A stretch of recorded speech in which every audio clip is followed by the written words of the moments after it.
చాలామంది టీవీ విశ్లేషకులు అట్లాగే మంత్రులు ఏడి పేరు నాని ఏడి ఎక్కడికి వెళ్ళిపోయాడు మాట్లాడే ఇన్నాళ్ళు ప్రతిదాన్ని వైసీపీ తరపున భుజాన్ని వేసుకుని మాట్లాడేవాడు. వాడి విషయానికి వచ్చేప్పటికి ఆడేం మాట్లాడట్లేదు.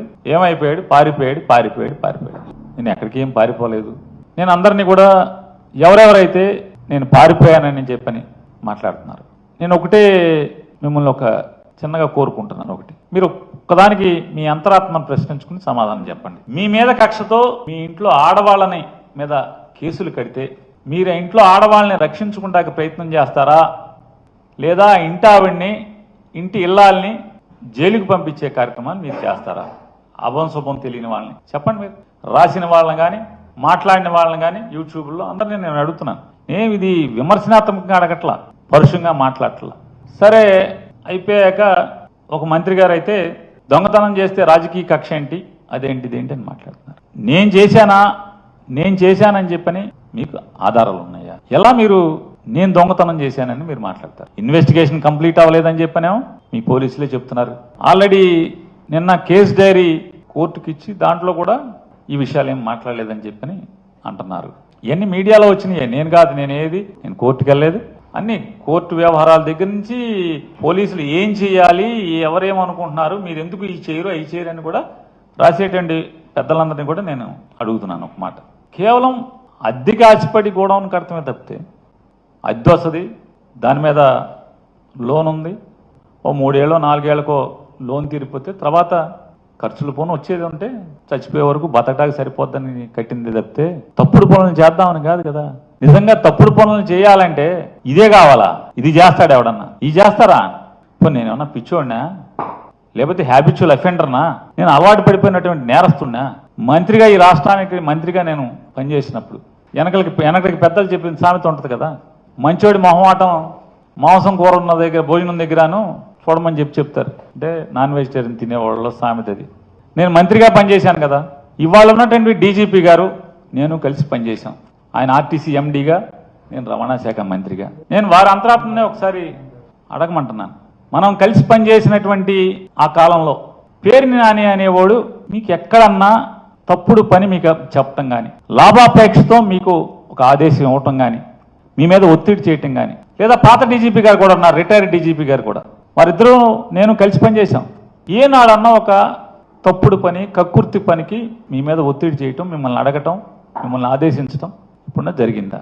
నా క్యారెక్టర్ మీకు క్షుణ్ణంగా దగ్గరగా చూసిన అధికారుల్లో మీరు ఉన్నారు. లేదు, రవాణా శాఖలో 100 మంది అధికారులు ఉన్నారు. ఏ అధికారి నన్ను అడగండి. ఇవాళ నా గురించి చెడుగా మాట్లాడుతున్నటువంటి ఒక మంత్రి గారు, ఆయన తల్లకిందులు తపస్సు చేసి చేయని ప్రయత్నం లేదు.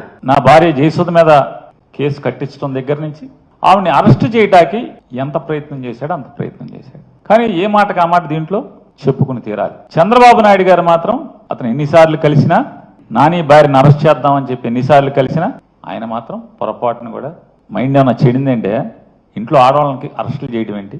మన టార్గెట్ పేరు నానిగాడు, ఆయన వేసేయండి అంటే, కాదు సార్ ఆడు కొడుకును కూడా వేసేయాలి సార్. సరే నీ కక్ష ఆడు కొడుకు మీద కూడా ఉంటే ఇద్దరిని కలిసి చేసేయండి, అంతేగాని ఇంట్లో ఆడవాళ్ళ మీదకేంటే తప్పుడు పనులు అని చెప్పని ఆయన నడుచుకుంటూ వెళ్ళిపోయారు. ఇది అధికారులు ఉన్నారు సాక్ష్యం, ఎమ్మెల్యేలు ఉన్నారు సాక్ష్యం. టీడీపీ ఎమ్మెల్యేలు కొంతమంది ఉన్నారు, అధికారులు కూడా ఉన్నారు. నాదెండ్ల మనోహర్ గారు కూడా పక్కనే నుంచుని ఉన్నాడు ఈ కాన్వర్సేషన్ జరిగినప్పుడు. తప్పే ఉంది. రాజకీయ వైరం మాకు చంద్రబాబు నాయుడు గారికి ఉంది, కానీ ఆయన హుందాగా ప్రవర్తించినప్పుడు చెప్తాం తప్పే ఉంది. ఇవాళ రాజకీయ కక్ష లేదని మాట్లాడతారు. రాజకీయ కక్ష లేకపోతే సరాసరి మేనేజర్ మీద, నా మీద ఇప్పుడు జరిగే ప్రయత్నం అదే కదా. రేపో ఎల్లుండో, ఎందుకంటే 2వ తారీఖు స్క్వాష్ ఏదో వేసినట్టున్నారు మేనేజర్ ఇంట్లో వాళ్ళందరూ. 2వ తారీఖు ఏదో వాయిదా పడినట్టు ఉంది. 2వ తారీఖు లోపు ఎక్కడన్నా గాలించి ఆ మేనేజర్ని తీసుకొచ్చి అతనితో బలవంతంగా 4 పీకో 10 పీకో తెలకాయితల మీద సంతకాలు పెట్టించి నా పేరు రాసుకుని నన్ను అరెస్ట్ చేయడమే కదా ఇక మిగిలి ఉన్నది. మనకు అర్థమవుతున్నది కదా, నన్ను నా కొడుకుని ఇద్దరిని అరెస్ట్ చేయడమే కదా ఇక మిగిలి ఉన్నది. కానీ ఇంట్లో ఆడవాళ్ళ జోలికి వెళ్తాం ఎంతవరకు అని అడుగుతున్నాను. నేను అబద్ధం చెప్పాల్సినటువంటి పని లేదు. ఇది 100%, 100కి 100% జరిగింది. కావాలంటే అది బాగోదు కాబట్టి ఏ తారీఖు ఎన్ని గంటలకి ఎక్కడ కూడా నేను చెప్పగలను. ఈ కాన్వర్సేషన్ జరిగింది. చంద్రబాబు నాయుడు గారు ఆడవాళ్ళని అరెస్ట్ చేయడం అంటే ఇంట్లో ఆడవాళ్ళని అరెస్ట్ చేస్తారండి, బుద్ధి లేదా అని తిట్టినా కూడా బెయిల్ రాకుండా విపరీతమైన డిలే ప్రయత్నం చేస్తూనే వచ్చారు. 13వ తారీఖున బెయిల్ పిటిషన్ మూవ్ చేస్తే ఉద్దేశపూర్వకంగా పీపీల్ని మార్చి పీపీల్ని సెలవులు పెట్టించి 27వ తారీఖు వరకు అది కూడా బలవంతంగా జడ్జి గారు నేను ఎట్టి పరిస్థితుల్లో వాయిదా ఇవ్వను ఇవాళ చేసేస్తాను అని చెప్పిన తర్వాత 27వ తారీఖు చేయాల్సిన పరిస్థితి వచ్చింది. రాష్ట్ర వ్యాప్తంగా ఒక ప్రక్షాళన జరగాలని ప్రజలు ఏ విధంగా కోరుకున్నారో ఒక మంచి ప్రభుత్వం, ఒక మార్పు, నిజాయితీగా పరిపాలించేటప్పుడు ఒక నమ్మకం కలగాలనే ఉద్దేశంతో గౌరవ ముఖ్యమంత్రి గారు చంద్రబాబు నాయుడు గారు కానీ, గౌరవ ఉప ముఖ్యమంత్రి గారు పవన్ కళ్యాణ్ గారు కానీ ఎప్పటికప్పుడు మమ్మల్ని నిర్దేశించేది ఒకటే, కక్ష సాధింపులు కాకుండా ఎవరైతే తప్పు చేశారో వాళ్ళని ఎట్టి పరిస్థితుల్లో కూడా మనం వదలకూడదు. ప్రజలకి మన జవాబు చెప్పాలి. గత 5 సంవత్సరాలు వీళ్ళు చేసిన అరాచకాలు మామూలు విషయాలు కాదు.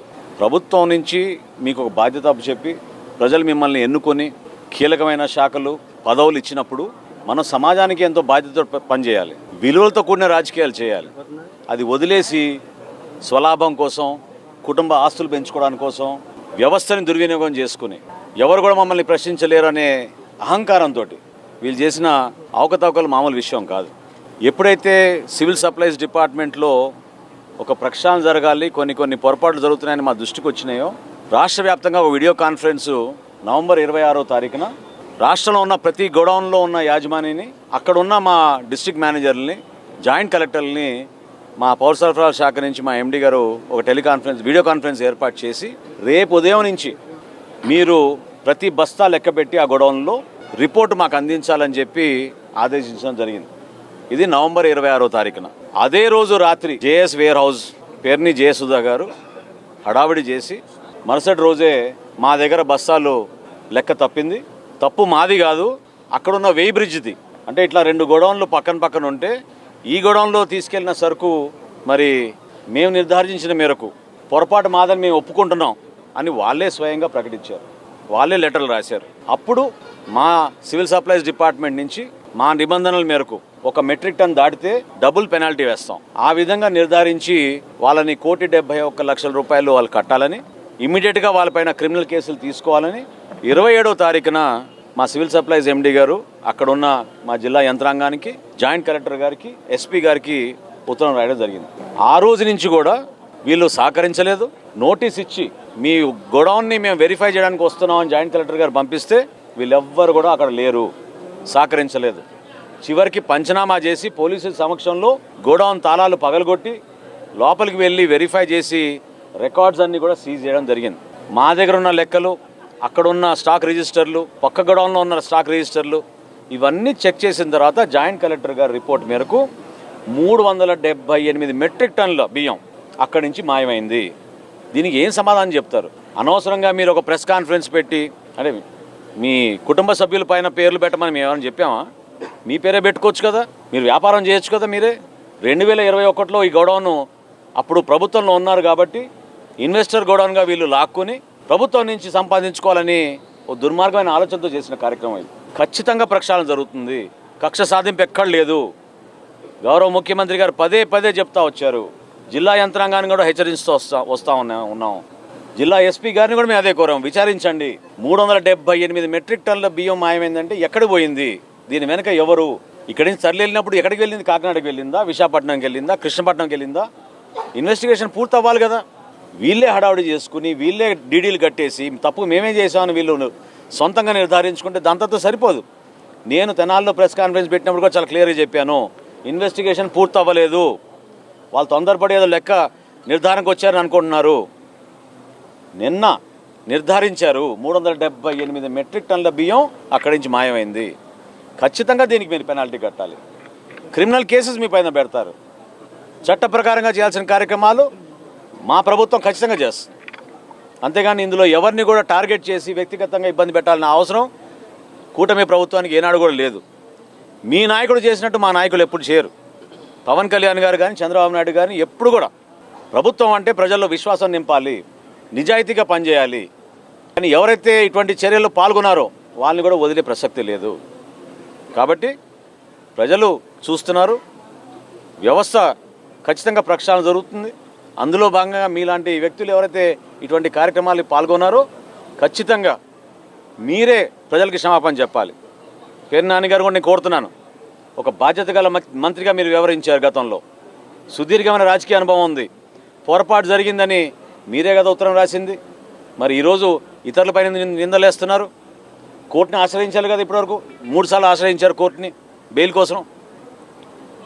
గౌరవ కోర్టు ఏ నిర్ణయం తీసుకుంటుందో చూద్దాం. ఈలోపు ఇన్వెస్టిగేషన్ జరగాలి. 378 మెట్రిక్ టన్నుల బియ్యం పక్కదారిని వెళ్ళిందనేది నిర్ధారించాం. స్థానికంగా ఉన్న పోలీస్ యంత్రాంగం ఇప్పుడు ఖచ్చితంగా దానిపైన లోతుగా అవగాహన తెచ్చుకుని ఇన్వెస్టిగేషన్ చేస్తారు. ఇప్పుడు గోడౌన్ యాజమాని ఎవరైతే వారి మీద కేసు పెడతారు, కానీ కొత్తగా మేము రాసుకొస్తాం ఆ పేర్లు చెప్పండి. ఎందుకు పెట్టారు మీ భార్య పేరు మీరు అసలు ఆ గోడౌన్కి? మీరు ఆలోచించుకోవాలి. అది ప్రజా జీవితంలో ఉన్నారు, ఒక బాధ్యత గల పదవిలో ఉన్నారు. మీరు ఎందుకు అట్లా చేశారు? దాన్ని మీరు ప్రశ్నించుకోవాలి. ప్రభుత్వాన్ని కాదు ఈరోజు ప్రశ్నించేది.